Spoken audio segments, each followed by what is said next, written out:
ሰላም እንደውላችኋል ውድ ተሳፋሪዎቻችን እንኳን በሰላም ወደ በረራ ኢትዮፒካ ሊንክ መጣችሁ።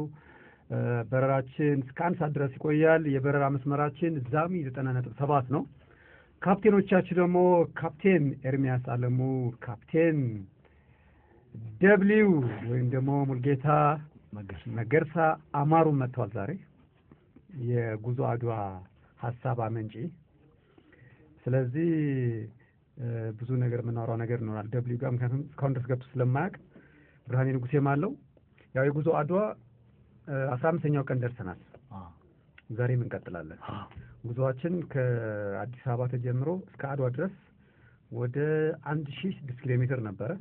እዚህ ያለነው ሶስታችን ደግሞ አጠቃላይ 1030 ነው የተጓዝነው እስከ መጨረሻ ላይ አክሱም ድረስም ስለሄድን ማለት ነው።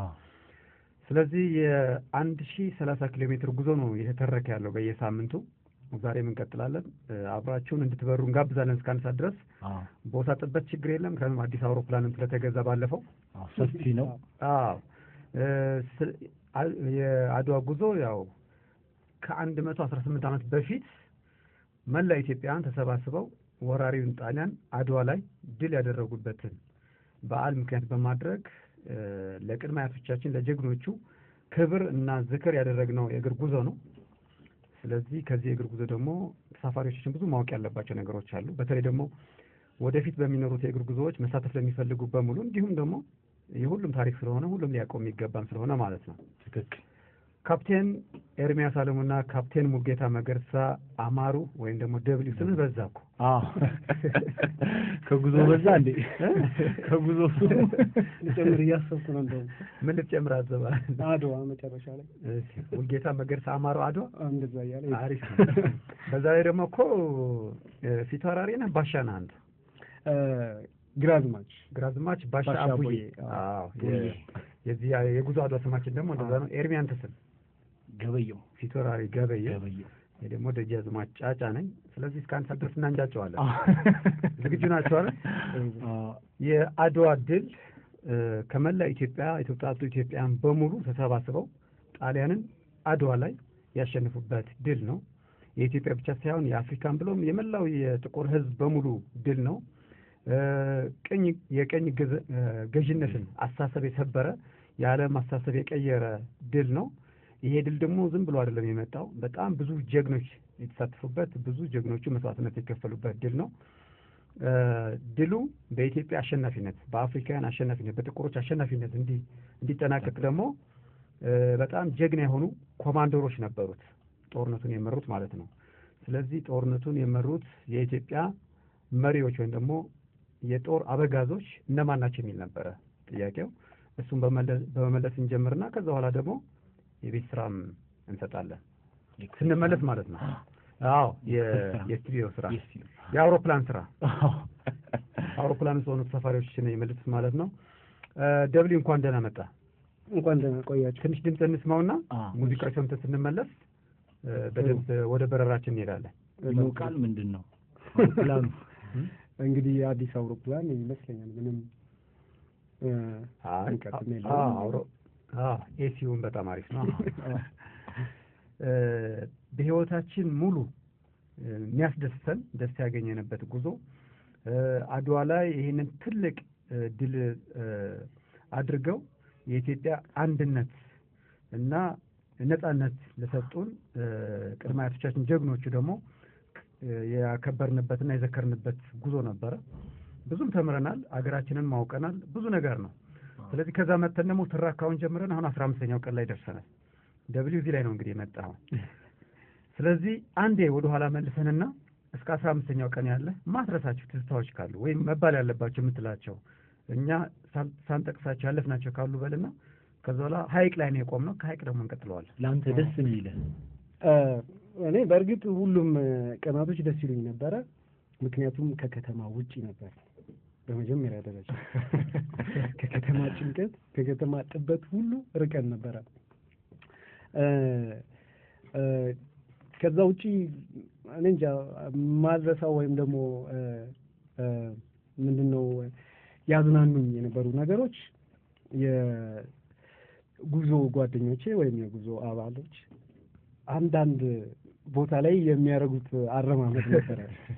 በጫማ አለመመቸት ሊሆን ይችላል። ስም አይጠቀስም ኤርሚያስ። እንደገና ደግሞ ይሄ ስትራፖም ሊሆን ይችላል። በጫፋ መላላጥ ሊሆን ይችላል። አዎ በብዙ ነገር እርምጃቸው በጣም ሲያስቀኝ ነበረ።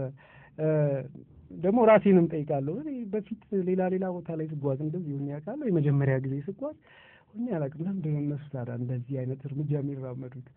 እሺ እና ደግሞ ይባስ ብለው መመርኮዣ ዱላ ሲይዙ ደግሞ አንዳንዴ ራቅ ብዬ ከኋላ ሳያቸው በጣም ስቃለሁ። ከማካኑ አድቬንቸር እየሄድኩ ያለው እና አንዳንዴ ሶስቱም ጓደኞች ከኔ ጋር አለም ዘውድ ከኋላ ቀረት ይላል። አንዳንዴ ደግሞ ባንዲራ ደግሞ እሱ የሚይዝ ሰዓት ላይ እሺ በቃ ምራ ከፊት ፍጠን ነውና ይሄዳሉ። ይሄ ሁሉ እንግዲህ ከጉዟችን ከ15 ቀን ወዲህ ያለ ነበረ። አንዳንዴ እሱ ባንዲራውን ይዞ እሺ በቃ ምራ ስለው ፈጥኖ ይሄዳል። እኔም እሱን ተከትዬው ሄድና ስንዞር ደግሞ ለካ ወደኋላ የቀሩም ደግሞ የጉዞ አባሎች አሉ። አሁን ይሄ እንግዲህ ማሰለቻቸት ምንድነው ወደ ማምጣት ሆነ። በቃ ግማሽ ሰው ይፈጥናል፣ ግማሽ ሰው ቀስ ይላል እና እሺ በቃ ስለዚህ ወደኋላ መቅረት አለብንና ወደኋላ ቀርቼ ደግሞ ከፊት ሳያቸው ጉዞ አለ፣ የእግር ህመሙ አለ። ደግሞ ሌላ ማድረገው የኤርሚያስ ቦርሳ እንደ መሽገር ጀርባው ላይ ተሸከመው። ደግሞ ምንድነው ይሄ ስትራፖም አንዳንድ ጊዜ እረፍት የምንባባልበት ሰዓት ላይ ሁሉም መሬት ቁጭ ሲል እኔ እንጃ ቤት እንደዛም ዘፍ አይሉም። ምቹ ወንበር ላይ ራሱ ሰው ቃስ ብሎ ነው የሚቀመጠው፣ ግን እዚህ ኮረት ላይ ሁላ ዝርግፍ ይላል። ይሄ እንግዲህ ምናልባት ስትራፖ ያመጣው ነገር ነው። እነዚህ ነገሮች አረሳቸውም። ሌላ የአቋራጭ ጥላቻ። አንዳንድ ጊዜ አቋራጭ ነው ብለን የምንገባው መንገድ ልም ያለ ገደል ነው። ገደሉን ገብተህ ደግሞ ሌላ አቀበት ይጠብቃል። እሱንም መውጣት ይጠይቃልና አንድ ሁለቴ እንደዚህ አይነት አቋራጭ ከሄድን በኋላ ያቋራጭ ጥላቻ መጣ። በቃ እኔ በታምር በአቋራጭ አልሄድም መባል ጀመረ። ከዛ ደግሞ ሌላም ወይ ውርርድ ስንጀምር እናሲዝ በሁለት አቋራጭ በሶስት አቋራጭ መባባል ጀመር። በተለይ ከመሐመድ ጋር እንዲህ አድርግልኝ በእናትህ ሶስት አቋራጭ እሄድልሃለሁ መባባል ተጀመረ። ሞኖ አቋራጭ ላይ ነበር። አዎ ብዙ ገደል ውስጥ ወድቋላ። እነዚህ ነገሮች አልረሳቸውም። ከዛ ውጪ ግን ሁሉም ቀናቶች ደስ ይሉ ነበር በጣም ያምራሉ። እሺ ስለዚህ ጉዞአችን በአጠቃላይ 44 ነው የፈጀው። 44 ቀናት ነው የፈጀው። 1006 ኪሎ ሜትር ነው የሸፈነው። የቅድመ አያቶቻችን የአድዋ ድል ለማክበርና ለመዘከር የተደረገው ጉዞ ነው። በየሳምንቱ እየበረረን 15ኛው ቀን ላይ ደርሰናል። 15ኛው ቀን ደግሞ ደሴ ነበርንበት ነው። መጀመሪያ ከአዲስ አበባ ስንነሳ ለኛ ትልቅ ግባችን የነበረችው ደብረ ብርሃን ነበረች። ደብረ ብርሃን ከአዲስ አበባ 130 ኪሎ ሜትር ላይ ነች። በአራተኛው ቀን በቁጥጥር ስር ዋለች ደብረ ብርሃን። ከዛ በኋላ የኛ ግብ የሆነችው ደግሞ ደሴ ነች። ደሴ ለመድረስ 15 ቀናቶች ናቸው የፈጁት። 14ኛው ቀን ላይ ደሴ ገብተናል። ደስ የሚለው ግን ከአዲስ አበባ ስንነሳ አውቀው ነበር በዛ ቀናት ልንደርስ እንደምንችል። ከዛ በኋላ ከደሴ በኋላ ደግሞ ግባችን የሆነችው ወልዲያ ነች። እንዲያም ወልዲያ ፖይንት ኦፍ ኖ ሪተርን እንላታለን። በቃ ማትመለስባት ከተማ ነው። ከግማሽ በላይ ስለምትሆን ማለት ነው፣ ከ500 በላይ ስለምትሆን። ስለዚህ ከደሴ ድረስ የነበረው ምን አይነት ፈተናዎች ነበሩ? እንዴት ቆንጆ ነበረ የህብረተሰቡ አቀባበል፣ በተለይ ደግሞ ደሴ ላይ የተደረገልን አቀባበል የነበረን አዳር በጣም ደስ የሚል ነበረ። እሱም ባለፈው ሳምንት እናቀርበው ነበረ። ከደሴ ሐይቅ በነበረው ጉዞ ደግሞ ዮሐንስ መዝገበ ከአዲስ አበባ ብቻውን እየነዳ መጥቶ ደሴ ድረስ መጥቶ አብሮን ተጫውቶ ማታ አብሮን እራት በልቶ በነጋታው ደግሞ መንገድ ላይ ከደሴ ወደ ሐይቅ በምናደርገው ጉዞ ተከትሎን መጥቶ ምሳ ይዞልን መጥቶ አብልቶን ተመልሷል። እንዲያውም የዛሬ ሳምንት መሐመድ ካሳ መጋቢ ባሻ የሚል ስያሜ ሰጥቶታል። ከዛ በኋላ ኢቴቻ ደግሞ ጀማል ሰይድና መኮንን ሀሰን የሚባሉ ታስታውስ እንደሆነ ሚሪንዳ ቡና እንደዚህ ጋበዙን። ከዛ በኋላ በደንብ ሳይመሽ ነው ከሰዓት በኋላ የገባ ነው ሐይቅ ገባን። ሐይቅም በጣም ከፍተኛ ጉጉት ነበረ የምንጠብቀው። በተለይ ደግሞ ደብሊው ይጠብቃት ነበረ ሀይቅ። እዚህ ደግሞ ብሬ እዚህ ሀይቅ ልንደርስ ስንል ከደሴ እንፍሽፍሹስ የተጨቃጨቅንበት የተጨቃጨቅነው ከምሳ በኋላ ነው። ከምሳ በኋላ ያሬድ ሹመቴ ምን አለ፣ በጣም ምንድነው እውነትን ነው። ከጊዜ በኋላ ጉዞውን እየለመድን ስንመጣ ማሻሻል ጀመረንና ለራት ስንጠበቅ ምሳ ላይ መድረስ ጀመረ። ስለዚህ ያሬድ ከዚህም በላይ መሄድ ይችላላችሁ የሚል ነገር አመጣ። 30 እስከ 32 እንደዚህ ኪሎ ሜትር ነበር የምንሄደው እና ከ25 እስከ 32 እስከ 33 እንሄድ ነበር። በደንብ መሄድ ይችላላችሁ 40 መሄድ አለባችሁ በቀን አለ። ከዛ በኋላ ነው ጭቅጭቅ የተፈጠረው። ኦኬ ምንድነው የሚለን?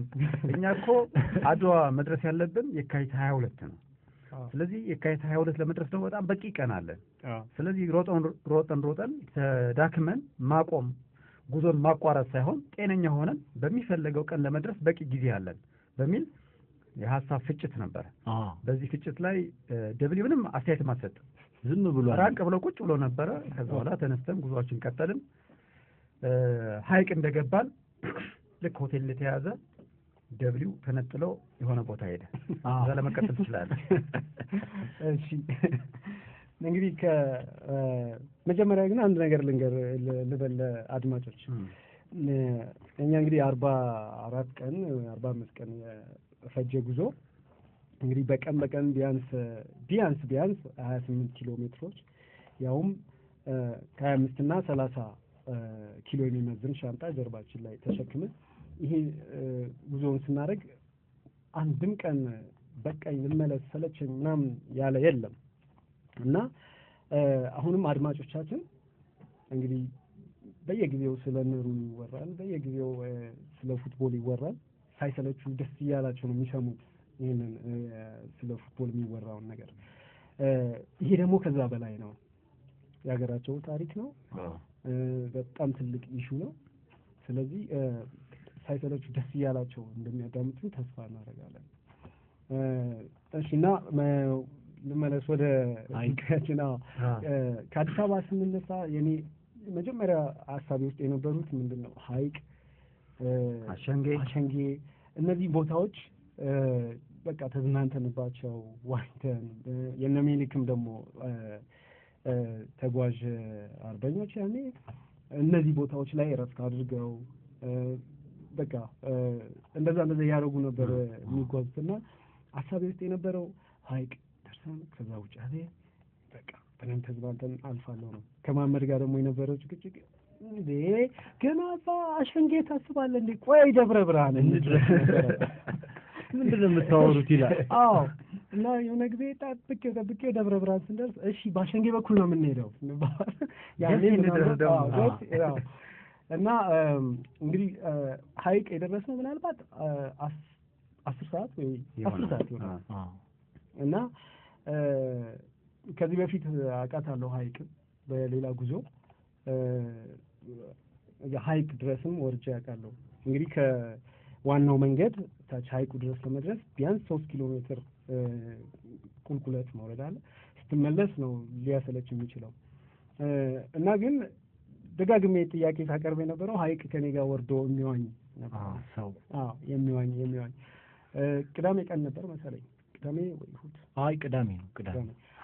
እና ሮማን ሆቴል። ከዛ ግን መነዝነዝም አልፈለኩም። ምክንያቱም በቃ ሁሉም ለነገ ኢነርጂ ማሰባሰብ ወይ እረፍት ነው የፈለገው። ስንት ኪሎ ሜትር ነበረ?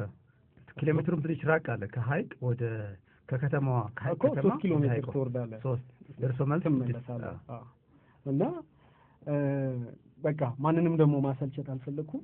እንግዲህ እኔ ኤጄ መዋኘት ፈልጌያለሁ ሀይቅ ላይ። በቃ እሺ ምን ችግር አለ ብቻዬን። እና ደግሞ በጉዟችን ክልክል ነው ባጃጅም መሳፈሩ ጋሪ ሁሉ ነገር ከተማ ውስጥም ቢሆን። እና ሻንጣዬን አስቀመጥኩ የተያዘልን ክፍል ላይ። በቃ እኔ ሮጬ ወደ ሀይቅ ወረድኩ። እንደውም ስወርድ እንዳይመሽ ብዬ ቶሎ ነበረ የምወርደው። የመጣነውን ያህል ነገር እረስቼዋለሁ። አሁን እኔ ምን ያህል ኪሎ ሜትር መተናል ከአዲስ አበባ፣ ደክሞናል አልደክሞን፣ በቃ ያን ሁሉ እረስቼዋለሁ። አሁን እኔ አዲስ መንፈስ ላይ ነው ያለሁት። በቃ ሀይቅ ደርሶ መዋኘት። ልክ እዛ ደረስኩ። አካባቢው ላይ የሰርግ ፕሮግራም ነበረ፣ ፎቶ የሚነሱ ሰዎች ነበሩ። ብቻ አካባቢው በጣም ደስ ይላል። ሀይቅ ማለት ነው። ከዛ እንግዲህ ወደ ደስ የሚል ሳር ሜዳም አለ ከሀይቁ ዳር። አንዳንድ ልጆች ተዋወቅኩ እዛ። በቃ አብረን ነው የሚሉ ልጆች እና በቃ ልክ እንደዛው እንደዛ አካባቢ እንዳሉ ልጆች ሀይቁ ላይ ገባሁ። እኔም ከእነሱ ጋር በደንብ ዋኘው። ሌላ ኢነርጂ ያገኘው እንደውም በቃ ልክ ምን ልበል ደክሞ ሻወር መውሰድ ማለት ነው። እና እዛ ዋኘው። ከዛ ውጪ እንደገና መመለስ አልፈለኩም ቶሎ። ወይ በቃ ሲመሽ እመለሳለሁ እና ኳስ ይዘው መጡ የዛ አካባቢ ልጆች። እንደገና ከእነሱ ጋር ኳስ ተራገጥኩ፣ ኳስ ዘለልኩ ከእነሱ ጋር። ይሄ ሁሉ ሳደርግ ረስቼዋለሁ የመጣሁበትን ጉዞ ሁሉ። በቃ አሁን ለእኔ ያቺ ቦታ ነች በቃ የመጣሁባት ወደ ሀይቅ የወረድኩባት ምክንያት። ከዛ ከልጆች ጋር መተዋወቅ፣ መሆኘት፣ ኳስ ተጫወትን፣ ብዙ ነገር አወራን ስለ አካባቢው። በተለይ እንደዚህ የዊኬንድ ላይ ሰርገኞች ይመጣሉ፣ ይነሳሉ። በቃ በጣም የሚያምር አካባቢ ነው። ከዛ ወደ መምሸት ሲመጣ እንግዲህ በቃ መመለስ አለኝ ብዬ የወረድኳትን ቁልቁለት እንደገና ወደ ላይ ተመለስኩ። ወደ ሀይቅ ከተማ መጣሁ። ስደርስ ግን ሁሉም ማንም የተኛ የለም፣ ማንም የደከመው የለም። አስፓልቱ ላይ ነበር። ግን በኋላ ምንድን ነው የሰማሁት ሬዲዮ ለካ ተደውሎ ያሬድ እየሰጠ ነበረ አንዳንድ ኢንተርቪው። አሁን ለነገ ወይም ስለደከማቸው ተኝተዋል ክፍላቸው ምናምን አለ። ኖ ያልተኛውም ሀይቅ እየዋኘው ነበረ ተኝተዋል። እና ሀይቅ በቃ ፈልጌው ነበረ መዋኘት። ሀይቅ እንደዛ አለፈ ሀይቅ። የሀይቅ ደስ ይል ነበረ። የሀይቅ ከተማ አስተዳደርም ጥሩ አቀባበል ያደረገልን። ከንቲባዋ ወይዘሮ ሙሉ ረዳይ የሚባሉ ወይም ወይዘሪት ከተሳሳት እስከነ ሌሎች አባሎች ጓደኞቻቸው ጋር በመምጣት አራት ጋብዘውን ነው የሄዱት። እዛ ሮማን ሆቴል ማለት። ስለዚህ የሀይቅ ቆይታችን በጣም ደስ የሚል ነበረ። የደብሊ ደግሞ እጅግ በጣም ደስ የሚል ነበረ። ሀይቅ ላይ ደብሊ ዋኘ። ከዛ በኋላ በነጋታው ደግሞ ጉዞ መቀጠል አለበት ወደ ውጫሌ። ጠዋት ሁሌም 11 ተኩል እንነሳለን ብዙ ጊዜ። በተለይ ደግሞ አድካሚ ካልሆነ ማለት ነው። ለምሳሌ ከሚሴ ላይ በጣም አድካሚ ስለነበረ 47 ኪሎ ሜትር ስለተጓዝን ረፈድ አድርገን ነበር የተነሳ ነው። በአጠቃላይ ግን ብዙ ጊዜ መነሻ ሰዓታችን 11 ተኩል ነው። ቀስቃሻችን ደግሞ ማሪቱ ለገሰ ነች። ቅድም የሰማነው ሙዚቃ። ውጫሌ ላይም ልክ ሀይቅም ልክ 11 ተኩል ነበር የተነሳ ነው። ጠዋት ተነስተን አስፓልቱ ጭር ብሏል ከተማው ሌሊት ስለሆነ። ከዛ በኋላ ተሰባስበን ጉዞ አድዋ ይዘከር ይከበር ለዘላለም የሚል መፈክር አለ። የዛን ቀን ያስፎከረው ደብሊው ነበር። አስፎክረው ግን ጥሎን ነው የሄደው። ከዛ በኋላ ያገኘነው በነጋታው ነው። እና ለምንድን ነው እስኪ ራሱ ያብራራው። ጥሩ ነው ዛሬ መምጣቱ። እስከ ዛሬ ምክንያቱን አላወቅንም። ስለዚህ አሁን ስላለፈ ዛሬ ምክንያቱን ብሰጥ አሪፍ ነው። ምንድነው እንደ ትላንትናው ነው ሀይቅ የሚወርድ ሀይቅ ወርደው መዋኘት የሚፈልግ ሰው ብዬ አንድ ሁለቴ ስናገር እንግዲህ የመሄድ ፍላጎት ያሳየ ሰው የለም። ምናልባትም ለሚቀጥለው ቀን ጉዞ በማሰብ ብዙም እረፍት ማድረግ በመፈለግ አልሄድንም እና በነጋታው ደግሞ የታሰበኝ ምንድን ነው ከሚሴ ልንደርስ አካባቢ በስተግራ በኩል ይታየናል አይደለም ገዝፎ የአምባሰል ተራራ እና ያን ሁሉ መንገድም ሀይቅ እስከምንደርስ ድረስ ተደጋጋሚ ወደ ግራ እየዞርኩ ማየው ያን ተራራ ነው። አምባሰላው ተያይዞ በስንስላማ ነገር ይቀጥላል። ወልዲያ ድረስ ሄዳ እና ውስጥ የነበረው ጉጉት ምንድነው አምባሰል ተራራ ላይ ሳንወጣ እሺ ሀይቅ እንውረድ ብዬ ጥያቄ አቅርቤ ማንም እሺ ያላለ ሰው አምባሰል እንውጣ ብላቸው ምን ሊሉ ነው? በእርግጠኝነት እሺ አይሉም። ስለዚህ ዛሬ ከሀይቅ ተነስተን ውጫሌ ነው የምንደርሰው። እንግዲህ ተብሏልም ውጫሌ ነው የምንደርሰው ተብሏል። መሀል ላይ ነው ሀሳብ የተቀየረው እና ውጫሌ በጊዜ ብደርስ ለምሳሌ ከሰዓት በፊት ብደርስ እነሱ እስከሚደርሱብኝ ድረስ አምባሰልን ወጥቼ መምጣት እችላለሁ። ይህንን ደግሞ ምን አነስ ሀሳብ ትለኝ እንግዲህ ቀዝቃሻችን ሙዚቃ የማሪቱ ሙዚቃ ሀይቅን ትጠቅሳለች፣ ከዛ ጭሳን፣ ከዛ ውጫሌን፣ ከዛ አምባሰልንም እና ስለዚህ የጠቀሰቻቸውን ቦታዎች ሁሉ ማየት እችላለሁ። አምባሰልንም መውጣት እችላለሁ። ስለዚህ ምንም ጊዜ ሳላጠፋ በጣም በፈጣን እርምጃ መሄድ አለብኝ ብዬ በቃ ቀጠልኩ እና ግን ምናልባት እንግዲህ የተጓዥ ቡድን የመሰለው ወይ አስከፍተውኝ ወይ የሆነ አለመግባባት ተፈጥሮ ነው የመሰለው። ግን ያን አድቬንቸር ማጣት አልፈለኩም እኔ እና በቻልኩት ያህል ፍጥነት በቃ ግስጋሴ ጀመርኩ። ከዛ ሌላም ደግሞ ምክንያቱ ምንድነው አንዳንድ ጊዜ እንጨቃጨቃለን በዚህ አቋራጭ መባባል። አንዳንዴ ብቻህን ስትሆን ግን በቃ ራስህ በወሰንከው አቋራጭ ትሄዳለህ ያለምንም ከልካይ ያለምንም በዚህ ሄድ ወይስ በዚህ ይሻላል ሳትል ከማንም ጋር ሳትወያይ ትሄዳለህ በራስህ አቋራጭ። ገደልም ካጋጠመ ብቻህን ትወጣለህ፣ ዳገትም ካጋጠመ ብቻህን ትወጣዋለህ። ተወያይተህ አቋራጭ በዚህ ሄድ ጥሩ ነገር ነው በእርግጥ ግን አንዳንዴ ደግሞ ነፃነት ያስፈልገዋል። የአድቬንቸር ጉዞ ሪስኩ ለራስ ነው በእርግጥ ብቻውን ነው መሄድ እና ይህንንም በማሰብ ቆይ ዛሬ ደግሞ ያለ ማንም ጣልቃ ገብነት በራሴ ሁሉንም አቋራጭ ለያቸው በቃ ጀመርኩት። የሆነ ቦታ ላይ ስደርስ ጭሳ ከመግባቴ በፊት ሙሉን መንገዱን ወንዝ ውስጥ ነው የሄድኩት። ሙሉ አሸዋ ነው ወንዙ። ቀጥታ ምንም አስፓልት ሳላይ ወይም ሌላ ትንንሽ የገጠር ከተማም ሳላይ ቀጥታ ወንዝ ውስጥ ጭሳ ያወጣል። ከዛ ደግሞ ልክ ጭሳ ብቅ ስትል ደግሞ ይታያል ውጫሌ ዳገት ላይ ሆኖ ይታያል። አሁን ሰዓቱንም ሳይሆን ገና ነው። ስለዚህ ከሰዓት ሳይሆን ከደረስኩ በቃ ለኔ ጥሩ ነው እወጣለሁ በቃ አምባሰል ላይ በቃ አሁንም ግስጋሴውን ቀጠልኩት አቋራጭ እና በዚህ አጋጣሚ የሆነች ገጠር ውስጥ ስገባ ሁለት ትንንሽ እረኞች ካርታ ይጫወታሉ። ላስ ቬጋስ ገባ በረሃ ላይ ከእነሱ ጋር በቃ ካርታ ደግሞ ልጫወት ብዬ አብሬያቸው ቁጭ አልኩ እና የሚጫወቱት ጨዋታ ግን አልገባኝም። ዝም ብዬ ሙሉ ካርታ ነው ያላቸው። ሶስት ያድላሉ እንግዲህ 3 ሆነን ቁጭ ብለናል። ይዘዋል እንግዲህ ብዙ ካርታ የሚጫወቱት ጨዋታ አልገባኝም። ግን እንደ መምከር ይሄ ጥሩ አይደለም። እንደ መምከር ጭራሽ ተጫወትክ አንተ። አዎ ውሏቸው ነው ማለት ነው። ግን የሚጫወቱት ጨዋታ አልገባኝም በፍጹም። ይዤ ግን አብሬያቸው ትንሽ ቆየው። ፎቶ ማይቻለው አዎ የሆነ ፌስቡክ ላይ እሱን ፎቶ አድርጌዋል። ከዛ በቃ እነሱንም አመስግኜ ለጨዋታው እንደገና ቀጠልኩ። ሌላም ደግሞ እንደዚህ ግመል የሚጠብቁ ጩጮች እረኞች ጋር ደግሞ ደረሱ። ከነሱ ጋርም እንደዚህ በቃ ተጨዋወትን። ግመል ጋር አለኩ። ግመል የመግደል ጨዋታ ተጫወቱ። አዎ እና እንደውም ግመል ለመጀመሪያ ጊዜ ግመል ጋር አለኩ ማለት ነው።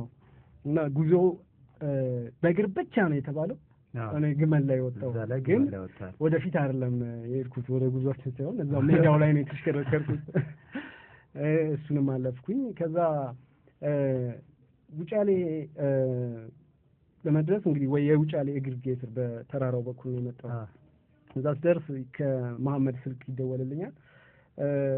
ጭሳ ነው የምናድረው ወይም ወደ ጭሳ መመለስ እችላለሁ ወይ? እኔ እንግዲህ ኦልሬዲ ውጫሌ ደርሻለሁ።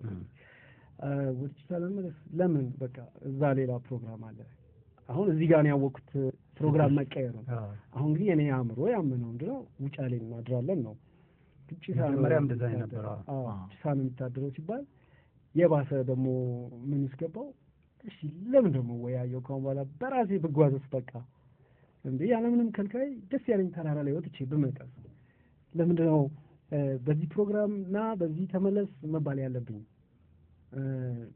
መጀመሪያውን ጉዞውን ሳስበው እንደ ልቤ በነፃነት እንድጓዝ ነው የምፈልገውን ተራራ እንደወጣ እንደወርድ ነውና ከዛ እሺ በቃ እመጣለሁ እመለሳለሁ ብዬ ዋሻው። ከዛ እኔ ቀጠልኩ ወደ ውጫሌ በጊዜ ገባው። አሁን እንግዲህ ያረጋገጥኩት ምንድነው እዛ ነው የሚታደረው። በቃ ጭሳ ነው የሚታደረው። ማደሪያ የለህም? ገንዘብ ይዘህ ነበር? አልነበረም? አይ ገንዘብም የለም ምግብም የለም።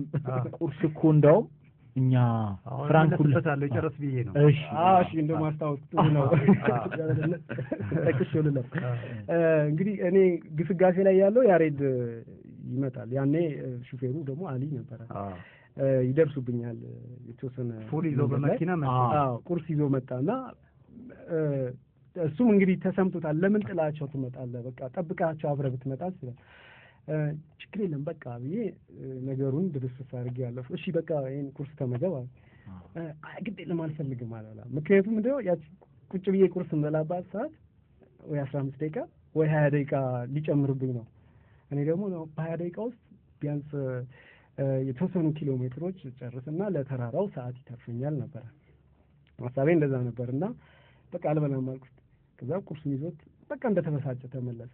ከዛ ግን ቆጨኝ እና ተሰማኝም ቢያንስ እሺ ብዬው ብመገብ እሱም ሳይከፋ እኔም ሌላ ሀሳብ ውስጥ ሳልገባ ቀጥል ነበር። ግን ተሰምቶኛል እሱ ጋር በእርግጥ በቃ እሱን ቁርሱን ይዞት ተመለሰ ከአሊ ጋር። እኔ ጉዞ ቀጠልኩ። እንግዲህ ውጫሌ ደረስኩ።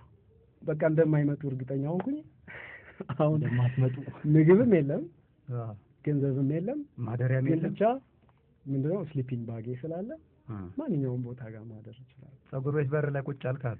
ጸጉር ቤት በር ላይ ምንድነው ከተማ ውስጥ እንደገባ ደግሞ ጸጉር ትልቅ ነበር። መቆረጥ ክልክል ነው፣ ፂምን መስተካከል ክልክል ነው በጉዟችን ሕግ መሰረት። ጸጉር ቤት በር ላይ ለምን ቁጭ አልኩኝ? ምናልባት የኮዳዬ ውሃ አልቋል እና ውሃም ጥየቃ ነበረ ቁጭ ያልኩት። ምናልባት ይሰጡኛል ውሃ ወይም አይሰጡኝም ብዬ ቁጭ ብያለሁ። ከዛ ልጆቹ ወጡ። እሺ ውሃ አለ አልኩት። ግን ጸጉር ቤት ውስጥ ዋይለም ግን ከሌላ ቦታ ለማምጣት ሄደ። ኮዳዬን ሰጠሁት። ይዞልኝ መጣ። ያሬድ ደወለ። እሺ ፍራንክ አለ? የለም። ምግብ አለ? የለም። ምንድን ነው ያደረገው? በቃ የፈለገ ይሁን እኔ ዛሬ እዚህ ተራራ ላይ ወጥቼ መምጣት አለብኝ ወይ በነጋታው። ልክ ግን እንደማትመጡ እርግጠኛ ስሆን ውጫሌ እንደማትመጡ በቃ ተራራውን ቀረብኝ። እሺ ለማደር የሆነ ቦታ ማደር እችላለሁ እኔ እና የማሰላስለው ምንድነው ቢዘንብ ወይም ደግሞ በስሊፒንግ ባግ መሬት መተኛት፣ ምናልባት ጊንጥ ይኖራል፣ እባብ ይኖራል። እነዚህን ነገሮች ማሰብ ጀመርኩኝ። ስለዚህ ምን ማድረግ አለብኝ? ስሊፒንግ ባጌን ይዤ ተራራ ግርጌ ስር ልደር ወይስ ደግሞ የዛ አካባቢ አንድ ሰው ልተዋወቅና የጉዞውን ነገር አስረድቼው ግቢ ውስጥ እተኛለሁ፣ የሰው ግቢ ውስጥ ማደር እችላለሁ። በቃ ይህንን አምኜ በቃ ቁጭ አልኩ ከተማው ላይ እና ተራራውንም ልጣ አልውጣ በማለት ላይ ነበርኩኝ። ከዛ ለካ ሌላ ፕሮግራም የያዘ ሰው አለ ተደውሎለት፣ ከሱ ጋር ተገናኘን በአጋጣሚ። እንዴ እነሱ እኮ ታች ናቸው፣ በቃ እዛ ጭሳ ነው ያሉት፣ ወደ ይስማ ንጉስ ይሄዳሉ፣ እዛ ፕሮግራም አለ። እሺ በቃ እኔ ወደዛ አልመለስም፣ ጠብቃቸዋለሁ ነገ በቃ እዚህ እስከሚመጡ አልኩኝ። እንደውም በአጋጣሚ ልብስ የማጠብ እድል ያገኘው እዛ ሰዓት ተረፈኝ። ልጁም ወደ ማደሪያ ቦታ ይዞኝ ሄደ። እንደገና እሱ ራሱ ጋበዘኝ ምሳ። አሁን ኢነርጂ ያገኘው፣ ስለዚህ ተራራውን ልውጣ በቃ። እንደ አጋጣሚ ደግሞ ተደወለልኝና ከግሩፑ ነገ ዴይ ኦፍ ነው፣ ነገ እረፍት ነው፣ የትም አይኬድም ተባለ። በቃ በጣም ጥሩ። ስለዚህ ነገ ሌሊት ተራራ እወጣለሁ በቃ። በዛ ራሴን አሳምኜ እዛ ከተማ ውስጥ አደርኩ። ከዛ ግን በነጋታው ጠዋት የምፈልገውን ያህል ተራራውን ሄድኩት። በህይወቴ ተራራ አድክሞኝ አያውቅም ስወጣ። እሱ ተራራ ግን አልቻልኩትም። በቃ ግማሽ ላይ ሁላ እረፍት እያደረኩኝ ይገርሙኛል። ደግሞ ገበሬዎች ውስጥ ታያቸው ተሸክመው ሁላ እህል ተሸክመው እንጨት ተሸክመው ይወጡታል ይወርዱታል። ምናልባት በእርግጥ ስለለመዱት ሊሆን ይችላል እና ግን በጣም በጣም በጣም አድካሚ ነበር። እጅግ በጣም የፈለገውን እኔ ጨርሼው እዛ ተራራው ላይ ወጥቼ መምጣት አለብኝ። ያ አሳምኛለሁ ራሴን። በቃ ቀጠልኩ ተራራውን። መሀል ላይ ሻይ ቡና የምትሸጥ ልጅ አለች። በተለይ የገበያ ቀን ሲሆን ያደክማል። እንደ ማረፊያ ነገር ነው። አዎ ለእኔም ብቻ ሳይሆን ለአካባቢውም ሰው ያደክማል በእርግጥ። እና እሷ እንግዲህ ተራራው ላይ ካፌ ነች ማለት ነው ልጅቷ። እና እሷ ጋር ቁጭ አልኩኝ። ከእሷ ደግሞ የሚገርም ነገር ነው፣ አምባሻ ይሸጣል። 15 ሳንቲም ደሳስ የሚል አምባሻ ይሸጣል። እሱን ገዛዋት፣ ቆሎ ገዛዋት። ከዛ እንደገና ሌላ ኢነርጂ ነው ለእኔ። እሱን ደግሞ በኪሴ ይዤ እንደገና ቀጠልኩት ተራራውን። አሁንም ግን በቃ ያልቃል ብዬ ብጠብቀው አያልቅም። በጣም በጣም ረዥም ነው። ላይ ወጣው እንደምንም። ከዛ እዛ አካባቢ ያሉ ገበሬዎች ያገኘው ተራራው አናቱ ላይ ቁጭ ብለን ማውራት ጀመርን ከገበሬዎቹ ጋር። የአምባሰል ማር ቆራጭ የሚባለው ነገር እውነት ነው ወይ ምናምን አልኳቸው። አዎ ይኸውልህ ለምሳሌ ብለው አፋፍ ላይ መጣን።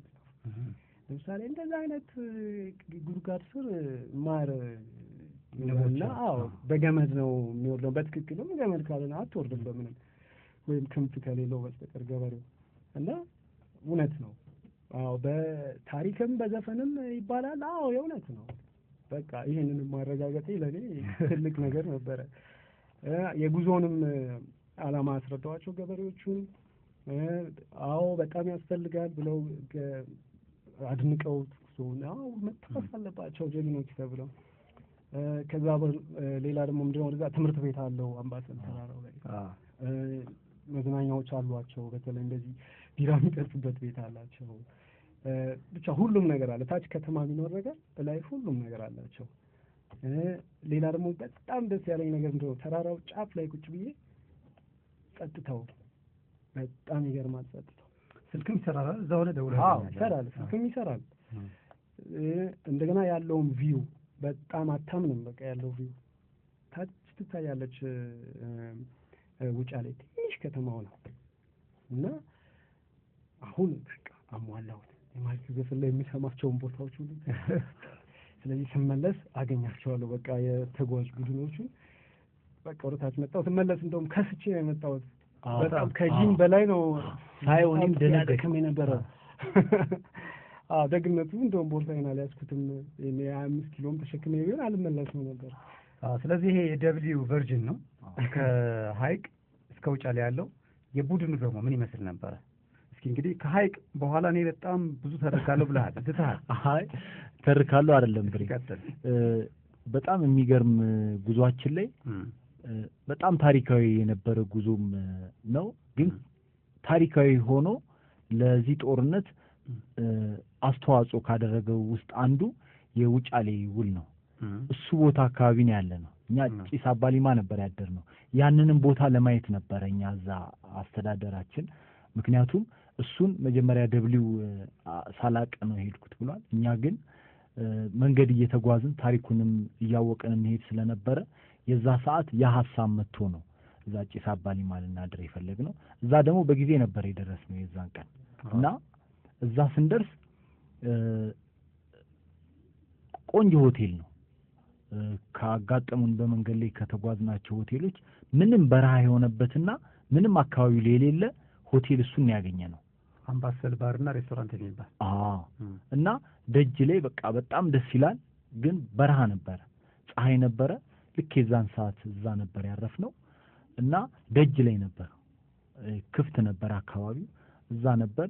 እዛ ተሰብስበን ቁጫል ትንሽ እንዳውም ደብሊው በመሄዱ የሆነ ነገር ሊደርስበት ይችላል የሚል ሐሳብም ነበረን። እያወራን ምን እያልን ምሳ ቀድሞ ያሬድ ሹመቴ እዛ ተዘጋጅቶልን ስለነበረ እንዳውም ያ ሆቴል ከሳውዲ አረቢያ የመጡ ነበሩ፣ እነሱ ነበሩ ያን ሆቴል እዛ የሰሩት እና ከጣሊያን ነው ኢትዮጵያዊ ነው። ጣሊያን ኖሮ የተመለሰ ኢትዮጵያዊ ነው።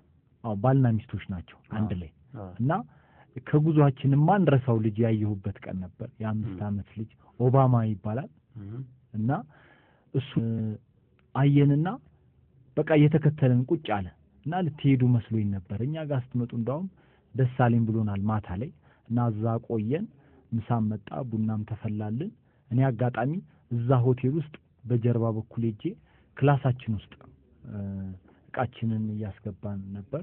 እኔ እንዳውም ቀድሜ ያስገባውና ለመታጠብ ፈለኩኝ እና ያ ሆቴል ምንም አይነት ነገር የለውም ነበር። ይሄ ሻወር አለው ግን ውሃ የለም ነበር፣ መብራትም የለውም እና ውስጥ ገብቼ ሳይ አንድ የ5 ዓመት ልጅ አየሁኝ እና ላንድ ሮቨር የድሮ ውስጥ ቁጭ ብሎ ስፖኪዮን ያስተካክላል።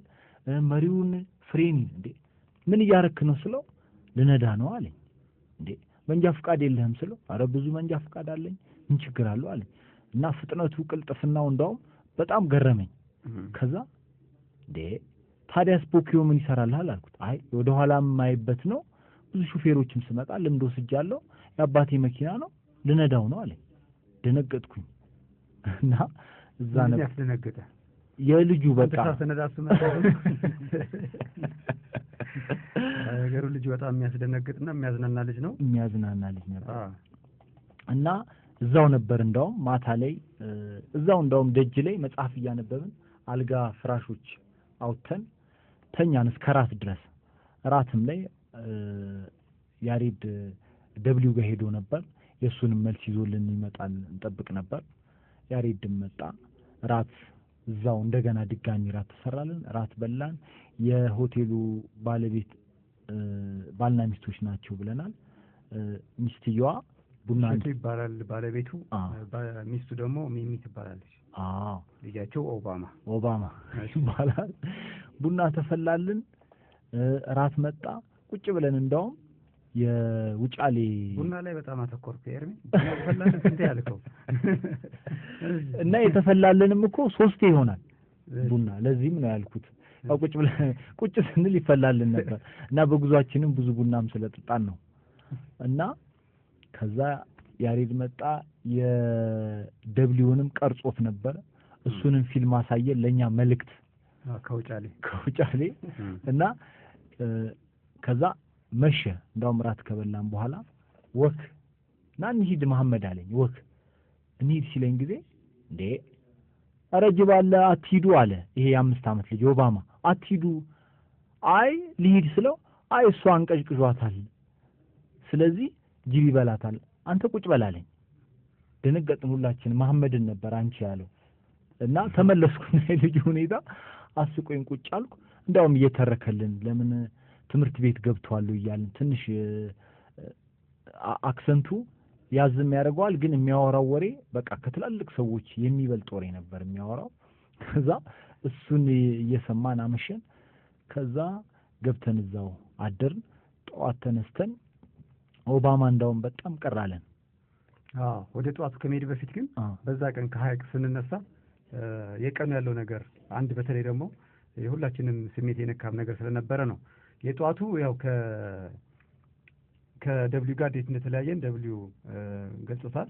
በእኛ በኩል ጥሩ ስሜት አልተሰማንም። ምክንያቱም ያለው ነገር ጥሩ ነው። ወደ አምባሰል መውጣት ተፈልጎ ነበረ፣ ግን እኛም ቅር ያስባለን ያኔ ለምን አልነገረንም? ምክንያቱም የቡድን ጉዞ ነው። በቡድን ደግሞ ህግም ነበረ። ስለዚህ ህጉ ተጥሷል። በኋላ ያው ወልዲያ ላይ እንመለስበታለን። ከዛ በኋላ ግምገማም ነበረ። የዛንም ቀን እኮ እኛው ራሳችን ደብሊውን ልናስረዳው ይገባል። ዝም ብሎም ብድግ ብሎ መሄድ የለበትም። ምክንያቱም እኛ የያዝነው ዓላማ የአድዋን ድል ለማክበር ለመዘከር ነው። ስለዚህ ለዚህ እስከተነሳን ድረስ ተነጥለን መሄድ የለብንም። ይህንንም በደንብ ልነግረው ይገባል የሚል ትልቅ ስብሰባ አደረግንና ስምምነት ላይም ከዛ ለወልዲያ ቆየ ነው ስብሰባው ማለት ነው። እሱ ወልዲያ ላይ እንመጣበታለን። ቀን ላይ ከዚህ ከሀይቅ ወደ ጭስ አባይ ሊማ ያው መጀመሪያ ወደ ውጫሌ ነበር ጉዞ የምናደርገው፣ ግን ከአዲስ አበባም ጀምሮ እነዚህ ታሪካዊ ቦታዎች መጎብኘት አለብን የሚል ስምምነት ላይ ደርሰን ስለነበረ ይሄ የውጫሌ ስምምነት ለአድዋ ጦርነት መንስኤ የሆነው ስምምነት የተፈረመበት ቦታ መጎብኘት አለብን አለ። ብዙ ጊዜ በተለምዶ የውጫሌ ስምምነት ስለሚባል ውጫሌ ከተማው ላይ ነው ይመስለን፣ ግን ሌላ ቦታ ነው። ስለዚህ እርግጠኛ ቦታዋ ከየት ከውጫሌ ይሆን የሚቀርበው ከየት እንደሚቀርበው አናውቀውም ነበርና ፕሮግራሙን ቅድም ደብሊው እንዳለው የተቀየረው ለዛ ነው። የሚቀርበው ቦታ ላይ ስለደረስን ነው ጭስ አባይ ሊማ ላይ ማደር አለብን የሚል ሀሳብ የመጣው ማለት ነው። ግን መንገድ ላይ ፓሶ ሚሌ ነበረ ቁርስ የበላ ነው። በጣም ደስ የምትል ከተማ ትንሽ ከተማ ነች ፓሶ ሚሌ። አሪፍ ፉል ነበረ። አመለጠ ደብሊው ፉሉ በመኪና ይዞልን መጥተው ነበር። ያሬድ ሹመቴ መለስከው፣ እኛ ደግመን በላን። በጣም ቆንጆ ፉል ነበረ። ፓሶ ሚሌ ማለት የሚሌ ወንዝ የሚያልፍበት ማለት ነው። ፓሶ የሚለው ያው ሚሌ የሚሌ ወንዝ አለና በጣሊያንኛ የተሰጠ ስም ነው። ግን አብዛኛው ወሎ ውስጥ አሁን ኦሮምኛ ስሞች ይበዛል። ከተሞቹ ትናንሾች ከተሞች ለምሳሌ ከዛ ፊት ያለናት ኢቴቻ አይነት ማለት ነው። እቺ ግን ለየት ባለ ሁኔታ የጣሊያን ስም ነው ያለባት ፓሶ ሚሌ። እዚህ ቁርስ በላን። ከዛ ቀጠልና ወደ ጭስ አባይ ሊማ ከመድረሳችን በፊት ኤርሚታ ሶስ ከሆነ እኔ አንተ ሞ አንድ ላይ ነበር የምንሄደው። አለም ዘውድ ደግሞ በአቋራጭ ሄዶ ከኋላ ቀርቶ ነበር። አቋርጣለሁ ብሎ ራሱ መንገድ ነበር የሄደው እና ተሳሳተን። እሱን ለመጠበቅ ትንሽ ዛፍ ያለችው ግን ምንም ጥላ የሌላት ቦታ ላይ ተዘረን ቁጭ ብለን ነበር እና አንድ ገበሬ መጥቶ አናገረ። ምን ሆናችሁ ነው እናቶች ብሎ ነው እንደሚያወራን በጣም ደስ በሚል ትህትና። ምን ሆናችሁ ነው በዚህ እዚህ ጋር አይተንጋለላችሁ ሳለ ከዛ አስረዳ ነው። በጣም አዘነ። በጣም ስሜቱም ተነካ። ከዛ በኋላ ሌሎች ገበሬዎች የሚያውቃቸው ሲያልፉ እየጠራ ኖ ጉድ ልንገራችሁ እያለ ስለኛ ጉዞ ተደንቆ ከአዲስ አበባ ነው የመጡት ድረስ በእግር ገና አድዋ ድረስ ይዘልቃሉ ብሎ በጣም ተገርሞ ነገራቸውና መጨረሻ ላይ ሶስቱም ተነጋገሩና ሞን ጠሩት። ከጠሩትና 6 ብር ሬዛ አድርገው ከእያንዳንዳቸው 2 ብር አዋጥተው በቃ ምንም ነገር ስለሌለ ነው እባካችሁ ቺን ተቀበሉ አለን። ያው እንደዚህ ነገሮች ያጋጥሙን ነበር። በተለይ እዛን ቀን ደግሞ ሞ ሲገዛት በጥሩ ነው የሚገዛት እቺ ብሩ ራሱ ይሸታል አለ። በጣም የደከመ ነውና የሆነ የቀን ስራ ሰርተው እንደዚህ ያመጡት በጣም በቃ ከፍተኛ ላብና ድካም ሰዎቹም በጣም የተሰቃዩ ነበር። በድካምና በላብ ድካምና ድካምና ላብ ኢንቨስት የተደረገበት በጣም በቃ የታታሪነት የሚንጸባረቅባቸው ብሮች ናቸው ይላቸዋል ሞ። ከዛ በኋላ ግን እናመሰግናለን ብለን መለስንላቸው። ከዛ በኋላ ነው ልክ ጭስ አባልማ ስንደርስ ያሬዶ እዛ ጠበቀንና በቃ እዚህ ነው የምናድረው አለ። ለምን ስንለው ይስማ ንጉስ ይሄ የውጫሌ ስምምነት የተፈረመበት በዚህ በኩል ነው አለ።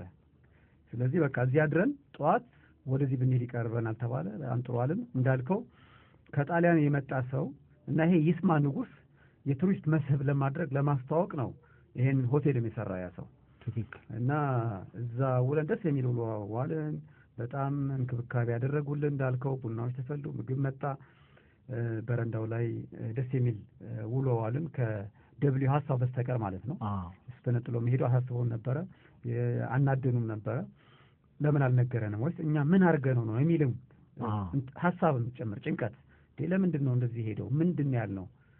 ደግሞ ሁሌ ያው መነጃጀሰው አለ መተራረቡ አለና ጠዋትም ገና በጠዋት ስንጀምር ተረቦች ነበሩና እንዴ በተረቡ ተናድ ይሆን ያለ ሁላችንም ሀሳቡ ነበር ነበር። ሞን በዚህ በኩል ያስተባል ቴምር እንደዚህ ነገር ተባብላችሁ ነበር። እኔ በሌላ ነገር አስተባል እንደዚህ ነገሮች ነበሩ። በአጠቃላይ ግን ቀኑ እዛ አሳለፍነውና እንደ እረፍትም እንደ ግማሽ ቀን እረፍት በነጋታው ወደ ይስማ ንጉስ 8 ኪሎ ሜትር በእግር መሄድ ነበረብን ከመንገዱ ከመስመራችን ውጪ ማለት ነው። ስለዚህ በነጋታው ጠዋት ወደ ይስማ ንጉስ መሄድ ነው። እዚህ ላይ ብሬያችን ልክ ጠዋት ላይ ደብሊው እንደውም እኔ እናንተ ወደፊት ሄደት ብለን ስናወራ ነበር።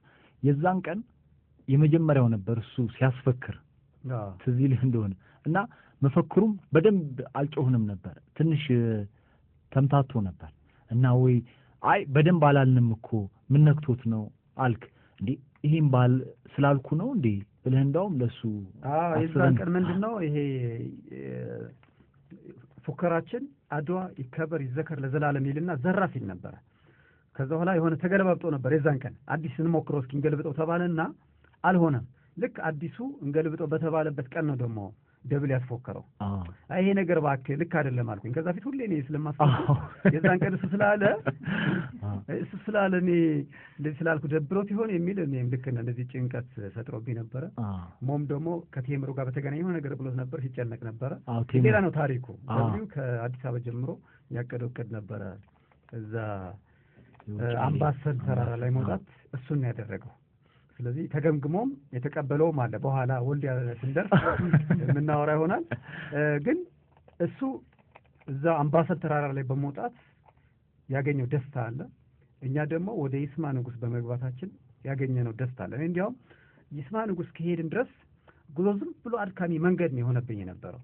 ልክ ይስማ ንጉስ ስንሄድ ግን በቃ የአድዋ ጦርነት መንስኤ የውጫሌ ስምምነት ታሪክ እዛ የውጫሌ ፍስሐ የተባረክ ወይዘሮ ፀሐይ እሸቱ የሚባል የቱሪዝምና ባህልና ቱሪዝም ቢሮ እንደዚህ ተዛ መጥተው ማብራሪያ ሰጡን እና እዛ እንዴት በኢትዮጵያና በጣሊያን መካከል ስምምነቱ እንደተደረገ እንዴት ጣሊያን አጼ ምኒልክ እንዳጭበረበራቸው እና ልክ ይሄ ከተጭበረበረ በኋላ ደግሞ እቴጌ ጣይቱ ይስሙ ንጉስ እኔ ሴት ነኝ ጦርነት አልወድም፣ ግን እንደዚህ አይነት የተጭበረበረ ውል በእንደዚህ አይነት የተጭበረበረ ውል ከምስማማ ግን ሞት መርጣለሁ፣ ጦርነት ይሻላል፣ ጦርነት መርጣለሁ፣ ሞት መርጣለሁ ያሉትን ነግረውን ከዛ በኋላ ይስሙ ንጉስ ከምትል የእሳቸው ንግግር እንደተፈጠረ ስሙ ራሱ ያን የቦታው ይስማ ንጉስ ነው የሚባለው ቦታው ከዛ እንደመጣ ሲያብራሩልን በቃ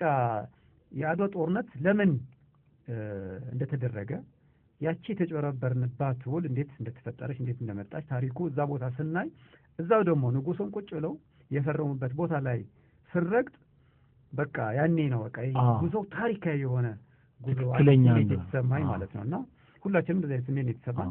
ከዛ በኋላ 8 ኪሎ ሜትር ደግሞ ወደ ውጫሌ መሄድ ነበረብን። ስለዚህ ከጉዞ መስመራችን ውስጥ 16 ኪሎ ሜትር መጓዝ ነበረብን ማለት ነው። የዛን ቀን ግን በጣም የሚያስደስት ታሪክ የተማርንበት ታሪካዊ ቦታ ያየንበት የረገጥንበት እና አሁንም ድረስ ይሄ ቦታ የቱሪስት መስህብ መሆን አለበት ብለን ያመንበትና ታሪካዊ ቦታ ነው የቱሪስት መስህብ መሆን ይገባል ብለንም እንድንሰራም እንድንቀሳቀስም ደግሞ ያነሳሳንን ቦታ ነው እና ደስ የሚል ቀን ነበር። እዛ ላይ ብሬያችን አይተው እንደሆነ እኔ ከጉዟችን ብዙ ጫካዎች አይተናል። እዛም የውጫሌ ውል የተፈረመበት ቦታ ጋር ልንደርስ ስንል ምንም አይነት ነገር ሌላ አታይም ነበር። ባህር ዛፍና በቃ የተለያዩ አትክልቶች ነበሩ። መስኖ ነገር አለው መስኖ አለው ግን በቃ ውስጡ ሰው አልፎበት የሚያውቅ አይመስልም።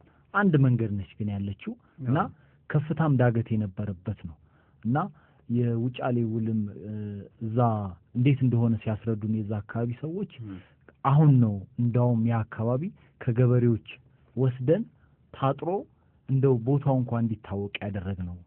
ስለዚህ በቀጣይ እየሰራን ነው ያለው ብለው ያስረዱንም ቦታ ነበር።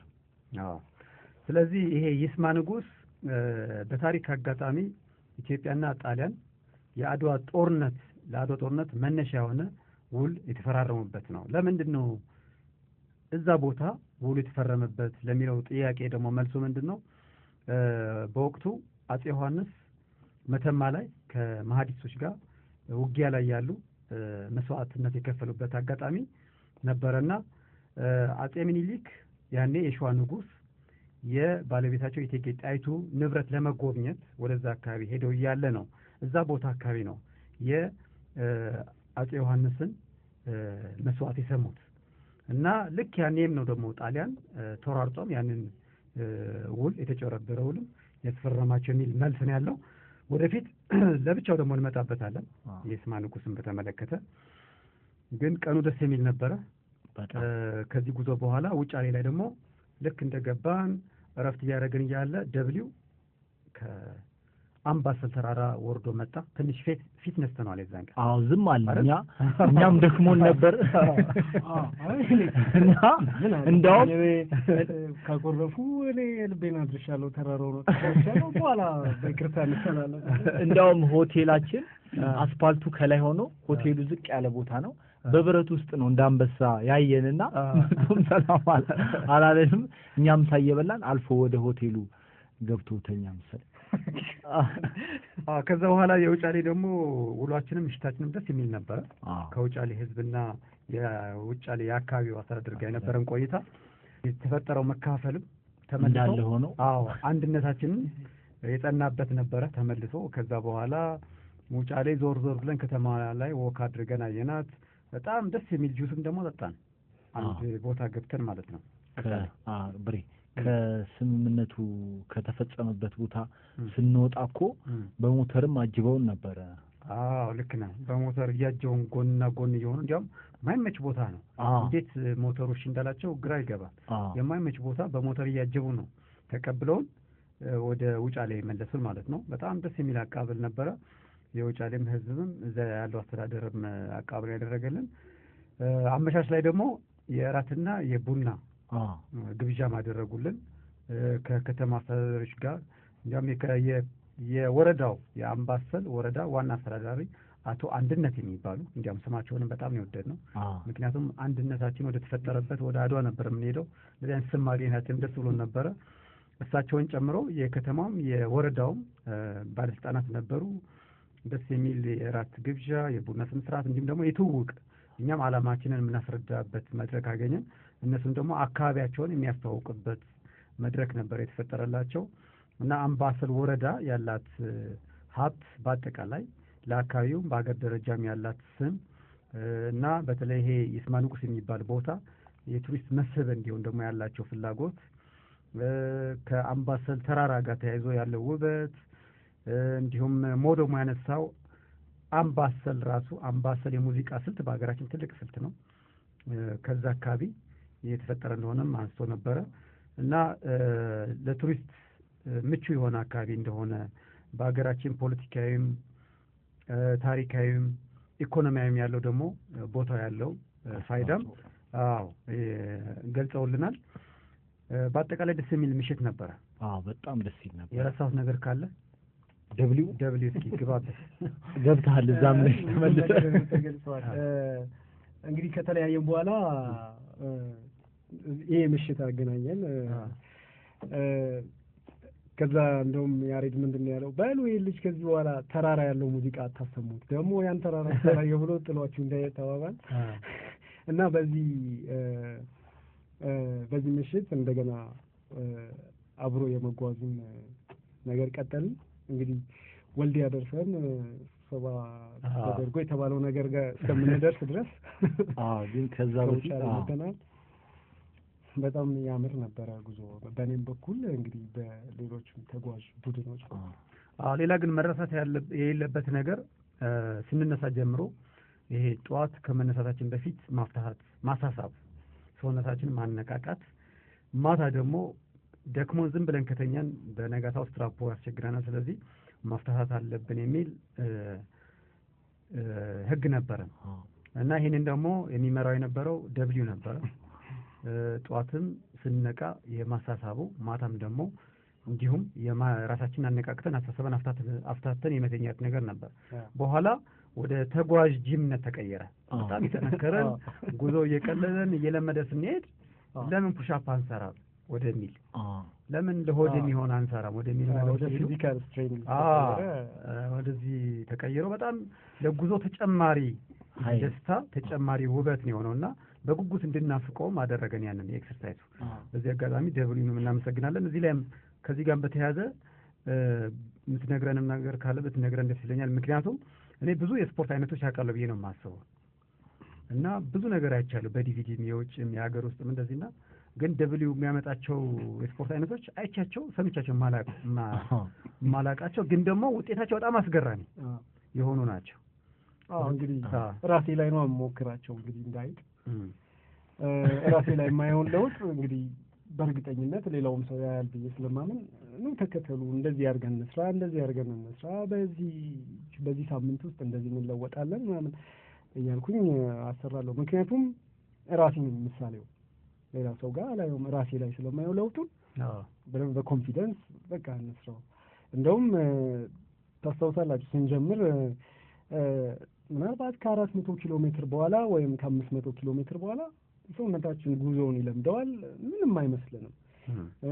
ሊያመን የሚችለውንም ደግሞ የሰውነት አካል እንደዚህ እየገመትን እንሄዳለን። ስትነግረንም ነበረ ከዚህ በኋላ ቋንጃ ነው የሚያማው፣ ከዚህ በኋላ እንደዚህ ነው።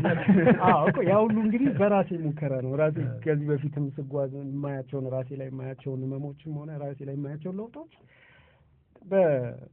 እንግዲህ በሙሉ ልብ እንደዚህ እንሆናለን፣ ከዛ እየቀለለን ይሄዳል ያልኩኝ በድፍረት ማውራት እችላለሁ። ሌላው ግን ደስ ያለኝ ነገር ምንድነው የፈጠርነው ህግ ራስን ቻል የሚለው ህግ። እሱ እንግዲህ ሁላችንም እንደ ወታደር እንድንሆን ያደረገን። ማንም ሰው የማንንም ዕቃ እንዳያግዝ፣ ማንም ሰው የማንንም ዕቃ አንስቶ እንዳያቀብል፣ ማንንም ተደግፎ እንዳይቆም፣ ስናወራም ሆነ ቆመንም ሆነ ቁጭ ብለን እና የራስን ጣጣ ቻል የሚለው ህግ በደንብ ሰርቷል። ጉዞውን ስንጨርሰው ሁሉም እንደ ወታደር ራሱን ችሏል። ጠዋት ላይ ሁሉም የራሱን ዕቃ ፓክ አድርጎ ያዘጋጃል። ሲጀምር ጉዞ ይጀምራል። ከአዲስ አበባ ግን ስንነሳ የሆነ መንጠባጠቦች ምናምን ነበሩ። በፊት ይሄን አቀብለኝ፣ ይሄን አድርግ፣ ቆይ አልነቃውም፣ ቆይ ልፍታታ፣ እነዚህ ነበር። በኋላ ላይ ግን ሁሉም ወታደር ሆነ። ሂድና ራስ አንሳ። መጀመሪያው ጉዞ የመጀመሪያው 2-3 ቀናቶች ላይ አስደንጋጭ ነበሩ። ራስ አንሳ ይለኛል። ከዛ በኋላ ኤርሚ ደግሞ ውሃ ይዝና ክተቱልኝ የሚለው ነገር ነበር። ራስ አስገብተህ ተነስ፣ መጀመሪያ ስትነሳ ራስን አስተካክለህ አስገባ የሚል ነገር መጣ። በኋላ ግን እኮ እስከምን ድረስ መሄደው የሆነ ከተማ ስንገባ ሰዎች ቀድመው ሻንጣችንም ነው አውርደውልን ሊሸከምሉን የሚፈልጉት። ግን በቃ ይሄ የህጉ አይፈቅድም እያልን በጣም ሊያግዙን እየፈለጉ ከተማ ውስጥ ገብተን ሻንጣችን ለሰው ሰጥተን አናውቅም። እና በቃ ይሄ ራስን ቻል የሚለው እስከዛ ድረስ ነው ሄደው በጣም ደስ የሚል ነበር። በዚህ አጋጣሚ ግን ደብሊው ይሄ የስፖርት ማለት አሁን በተለይ በውጭ የተለመደ ነው፣ በዲቪዲዎች ማለት ነው። የስፖርት ማሰሪያ ዲቪዲዎች ይሰሩና ሰዎች ገዝተው በየቤታቸው እነዛን ዲቪዲ እያዩ ይሰራሉ።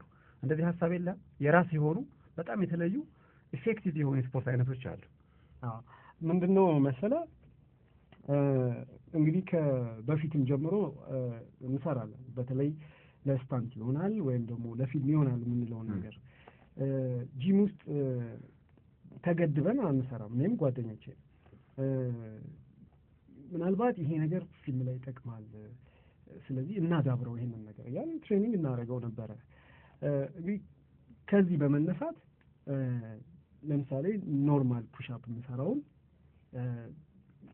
ምን ባክልበት ነው ራሴን በደንብ የሚያደክመኝና ቶሎ ለውጥ ሊያመጣልኝ የሚችለው? በቃ ሙከራውን አደርገዋለሁ። በደንብ ፔንፉል የሆነ ወይም አድካሚ የሆነ ሳገኘው እቀጥለዋለሁ። እሱ ለውጥ አገኛለሁ።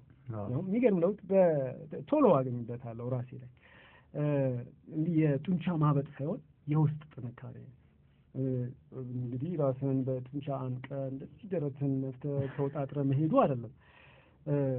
ያንን ለማድረግ ማንኛውም ሄቪ ዌይት ሰራ በደንብ ጡንቻ ጨምረ ስትወ ደግሞ የሚተወው ጡንቻ ነው። ያ ግን በደንብ ውስጥህን ማጠንከር ይሻላል።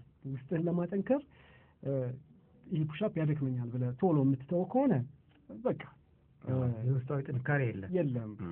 ግን ደግሞ እየጨመርክበት እንዲህ ባደረገውስ ይህን ባክልበት እንደዚህ ብጨምርበት ቁጥሩን በዚህ ያህል ባበዛ ውስጥ ያልክሰራ ውስጥህን እየጠነከረ ነው የሚሄደው። ፊት ሰውነት እያልክ ነው የምትሄደው። ፑሽአፑን ስትወው ልክ ሄቪ ዌይት ወይም ብረት ሰርተህ ስትወው እንደሚጠፋው አይነት አጠፋፍ አይደለም። ስትወው ፑሽአፑን አለ በቃ ጥሩ የሰውነት አቋም ላይ ነህ። እና ግን በየጊዜው ራሴ ላይ ለውጥ ነው ያለው። እንዲህ አይነት ነገር እስካሁን ሰርቻለሁ፣ ደግሞ ወደዚህ ልቀይረው እያልኩ እሰራለሁ። እና ግን አያለሁ በፊትም ቢሆን እንደዚህ ቪዲዮዎች ኤሮቢክስ ታይቦች ምናምን አያለሁ። ግን እነሱን መሰረት አድርጌ አልሰራም። በፊት የምሰራቸውን ራሴ ላይ ለውጥ የሚያሳዩኝን ነገሮች ቁጥራቸውን ጨምረዋለሁ ወይም ደግሞ ዲፊከልቲ ሲልበት ወይም አስቸጋሪ እንዲሆኑ አደርጋቸዋለሁ ፑሽአፖች። እና ከስንት አንዴ ሄቪ ዌይት እነካካለሁ ማለት እሰራዋለሁ ማለት አልችልም። እነካካለሁ ያው ለጥሩ አቋም ለመያዝ ያህል። እዚህ ላይ ደግሞ ደብሊው የሚገርመኝ ብሬ ምን ይለን ነበር? ቁጭ እንኳን ስትል እንዴ ሰውነትን ለምን ረፍት ትሰጠዋለህ ይላል። ረፍት መስጠት የለብህም። እና ምቾት የማይወድ ሰው ነበር የምንለው። ምንም ቢሆን ከምቾት ትሸሻለህ። በጣም ምቾት ትሸሻለህ። ለምንድን ነው? እንግዲህ የሰው ልጅ እንዲንቀሳቀስ ነው የተፈጠረው። ቁጭ እንድንልማ ተፈጥረን ቢሆን ኖሮ ምንድነው አዳምም ሂድ ውረድና ፍዳም በትኑር ባልተባለ አይደል? እና ሰውነታችን በተፈጥሮ መንቀሳቀስ አለበት። እስቲ እንደውም ጉዟችን ላይ እኮ ገበሬዎች አይተናል አይደል? ቅድም ያለው ምን ከባድ ነገር ተሸክመው ተራራውን ያወጡታል። እዚህ ደግሞ ና በዛ በገበሬው እድሜ ያለ ሰው እዚህ ና በከዘራ ነው ወይም ደግሞ ተነስቶ እንኳን ቲቪ ተነስቶ በጣት ለመክፈት ኢነርጂው የለውም። በሪሞት ኮንትሮል ወይ መካበርተዋል። ሊፍት አለለት ፎቅ ላይ ሲወጣ፣ ቢሮም ሲገባ ምናልባት እቺ ባለ ጎማ ወንበር አለችው አንድ ፋይል ለማንሳት በጎማው ነው ሸርተት ብሎ ሄዶ የሚያነሳው። ተነስቶ እንኳን አያመጣም። እንግዲህ አሁን አነጻጽራቸው ገበሬውን እዛ ያለውና እዚህ ከተማ ውስጥ ያሉትን በእድሜ አንድ አይነት ናቸው። ግን እዚህ ያለው ኦልሬዲ አርጅቷል፣ ኦልሬዲ ተሰባብሯል ሰውነቱ። ለምንድን ነው? ስለማይንቀሳቀስ ነው። ወጣቱም እንጂ እዛ ደግሞ ስለሚንቀሳቀሱ ታያቸዋል። ሰውነታቸው ፊት ነው፣ ትርፍ ስብ ብሎ ነገር የላቸው። ለምን? ስለሚንቀሳቀሱ። በቃ ተፈጥሮ እንድንንቀሳቀስ ነው የሚያዘን። እዚህ ላይ ደግሞ ያንተ የተለየ የሚያደርገው እኮ ተጉዘህም እኮ ነው ማለት በቀን 40 ኪሎ ሜትር ተጉዘህ እንግዲህ በጣም ይሄ ያልተለመደ እንዲያም እንቅስቃሴ ነው አይደል? ብዙ ተንቀሳቅሰን እኛ ማረፍ ስንፈልግ አንተ ወይ ጫማህን አውልቀህ አስፋልት ላይ ትንጎራደዳለህ በባዶ እግር። ደሴ ላይ ብሬ ደሴ ገስት ሃውስ ውስጥ ነበር ሁላችንም አንድ ላይ ያረፍነውና ጠዋት ለሽንት ስነሳ እግሩን አልጋ ውስጥ አድርጎ ወደ ታች ደብሊው ፑሽአፕ ይሰራል።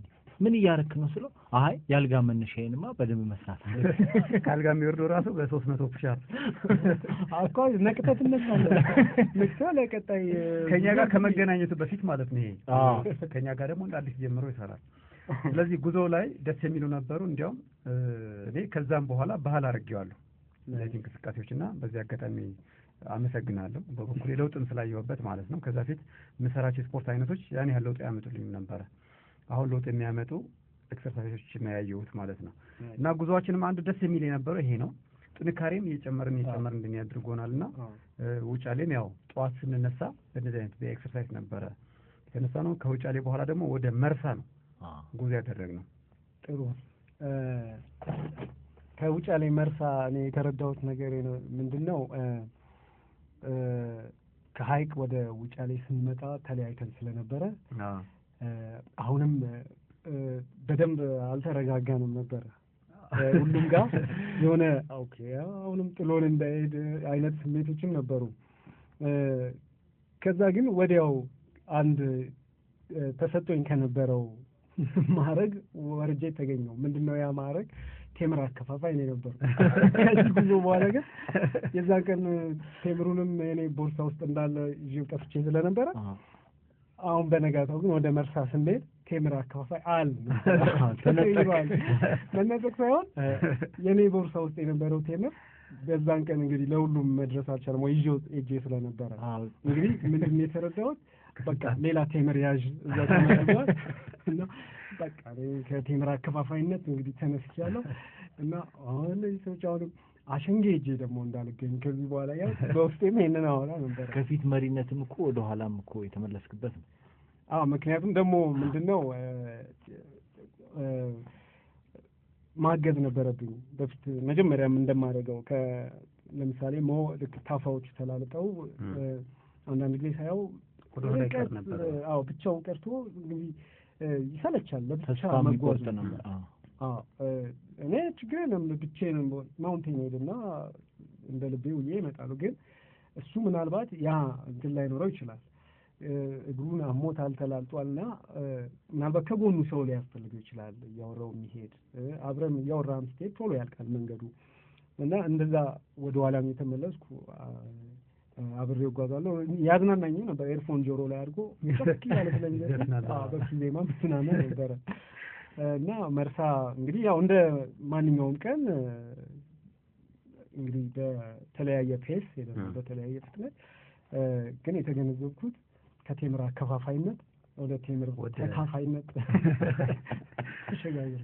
ከውጫሌ መርሳ 30 ኪሎ ሜትር ነው የተጓዝነው የዛን ቀን በ17ኛው ቀን ማለት ነው። 2 ጊዜ ቁርስ የበላንበት ቀን ነበር ይሄ ቀን። መጀመሪያ ኦርጌሳ የምትባል ትንሽ መንደር በላና ይሄ ብስኩትና ሻይ አረካንም። 7 ኪሎ ሜትር ሄደን ሊብሶ የምትባል ከተማ ሊብሶ ላይ ያሬዶ የሆነ አዲስ ቤት አስከፍቶ መሰለኝ አሰርቶ ፉል ጠበቀን። ክኩን ምልክት አዘጋጅ ጠብቃል። ወደ ቀኝ ታጠፉ የሚል ምልክት አዘጋጅ ጠብቃል። ሁለተኛ ደስ የሚል ቁርስ በልተን ከዛ በኋላ ግን እንኳንም ቁርስ ደገመን የሚያስብል ዳገት ነው የጠበቀን። ወደ መርሳ የወጣ ነው። በጣም እኔ እንደዛን ቀን ደስ ብሎኝ አያውቅም።